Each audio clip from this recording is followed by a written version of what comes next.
Listen, I was certainly pleased with the start of the game, and really the bulk of the first half.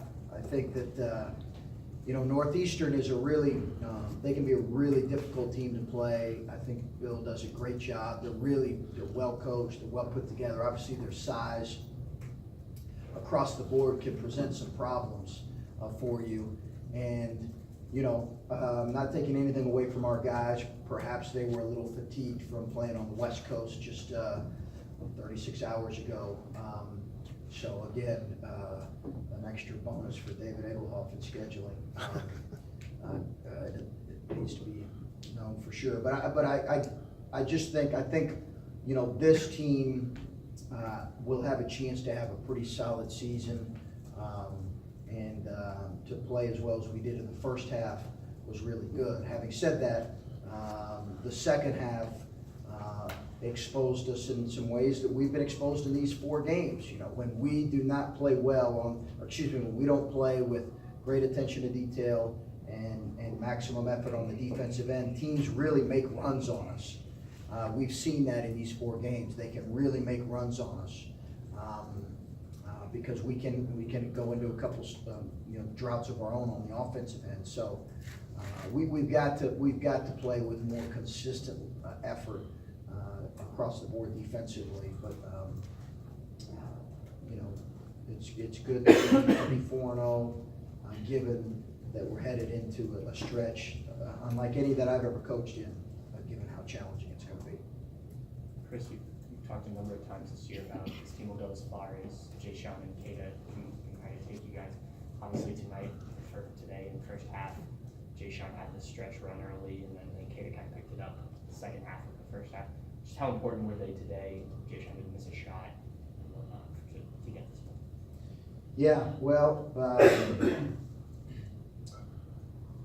not missing a shot's pretty good. It's pretty good. He missed a couple of free throws. Yeah, and I'm sure he'll remember those free throws. It's pretty good. I didn't realize he was 10 of 10 until somebody mentioned it. So, as I've said, players win games. They're guys that have ability, and yet their approach has probably matched in a lot of ways their ability. At least this early stretch of the season, their approach has been really good.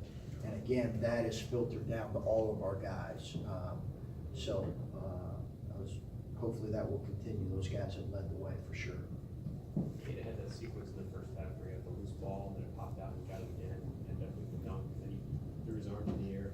What did you see from him in that sequence that some of his team sure can use in the interim? I think he looks like he's having fun, for one. I think he looks like he's having fun. It's fun to play hard and to kind of cut loose and play and leave it out there. And, I think that's good to see him play. He's not a super emotional guy. He doesn't emote a whole lot, but that's fine because again, he's a great balance to Jay Sean. But Kata's got to play full throttle to be at his best. I think we've challenged him with playing with a great motor. When he does that, he's just really hard to handle because of his natural ability. Like any of us, when he's not playing at full throttle and with the motor that he needs to, that's not necessarily the case. But when he's playing with the motor that he needs to, man, he's got he can really impact things. Can you give us an update on Micah? Yeah, I think it's a sprain, day-to-day kind of a thing, ankle sprain, and at this point, I don't know yet about practice or moving forward, what his availability will be, we've got a couple more days before we play. At least I think we do. I don't know when we play, but I think we got a couple more days. Coach, Kyle seems a lot more comfortable than maybe in the first couple of games. Yeah. Are you seeing that as well? And does that give you more versatility when you want to go small or to change your lineups? I think when you're a freshman, in most cases, particularly a guy like Kyle, who's going to be playing in kind of short stretches, you really have to pare down, okay, let me simplify what I do well and just try to do one or two things well, and then maybe do that again for a little bit longer the next game. That way I'm gonna build confidence in my own play, and then obviously the coaches will build confidence and trust. And that's kind of what we've challenged him to do. He can really rebound the ball, he's active, and his comfort level, I think, will ebb and flow as the season goes along, but it will definitely continue to improve as we can find opportunity and minutes for him. And I think it's gonna be really important. It's one of those situations where he may not play much here early, but he could be important for us come January and February if he can continue to do quality things. Chris, and not every fast break you guys have had is perfect, I know that, but in general, through 4 games, this team seems much more organized than it has been in the past. You know, they would squander opportunities, get transition buckets a lot. How much did you guys work on that? How much of an issue was it early? Like, is that something you identified as soon as you got there that needed to improve? Well, I think it's about value in possessions that we've got to continue to grow and improve in. That's part of it, whether it's a missed shot or a turnover or just a carelessness. It speaks to how much we value in possessions when we have it, when we're in an advantage type situation.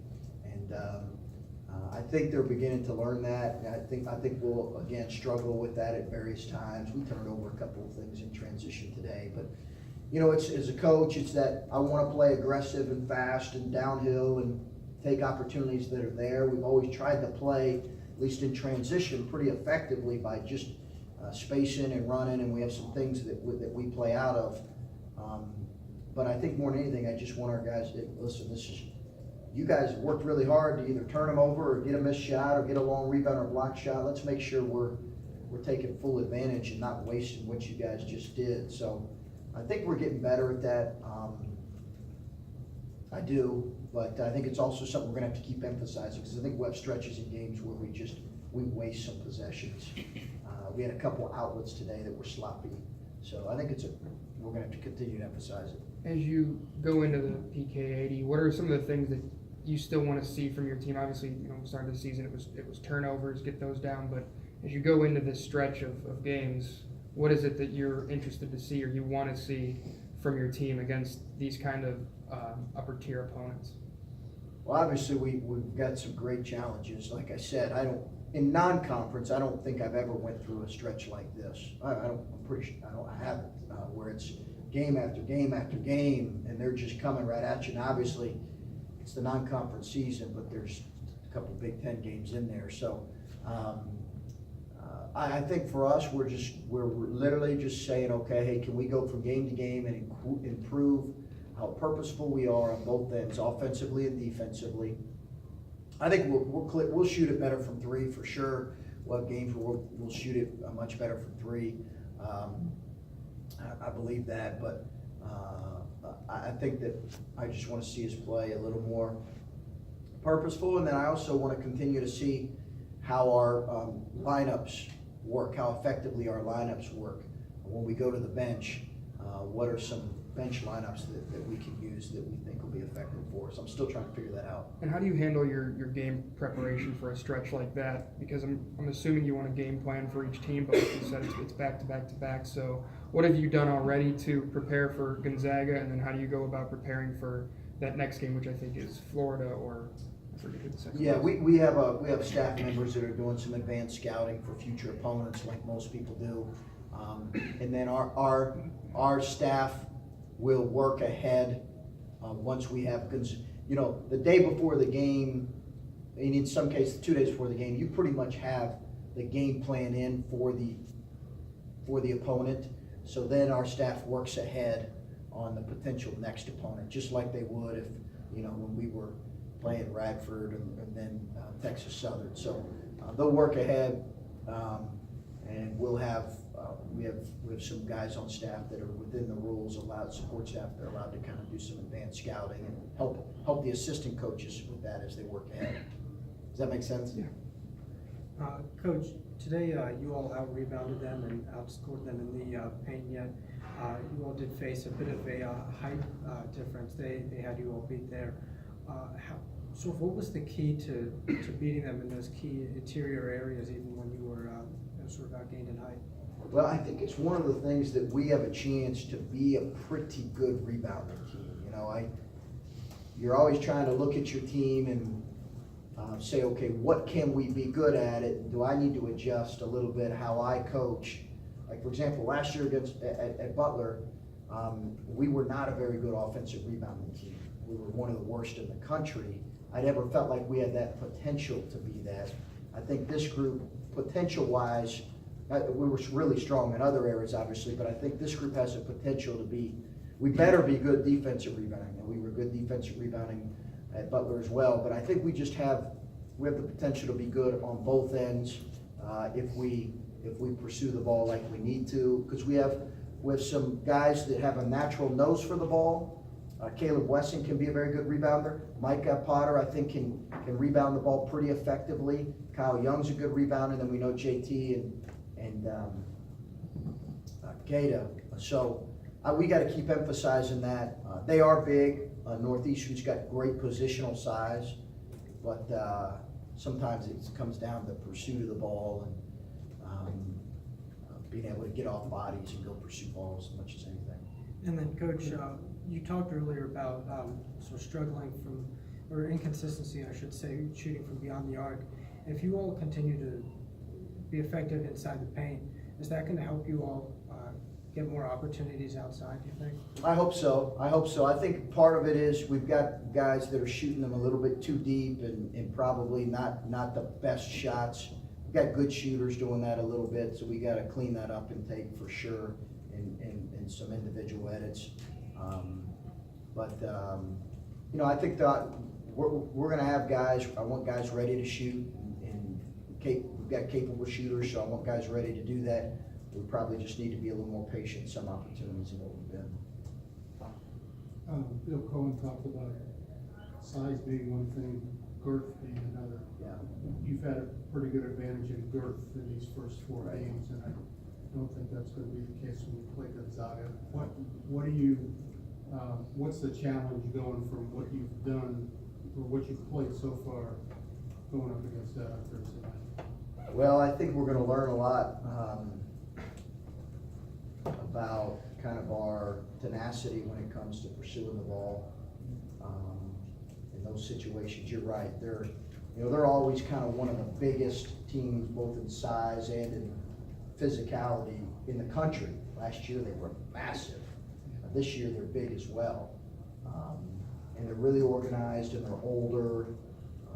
They don't beat themselves. They're really good. They don't, I watched them because they played Texas Southern, I think. So I watched them a little bit just to prepare for Texas Southern. I think they are going to have another year that will challenge potential Final Four opportunity.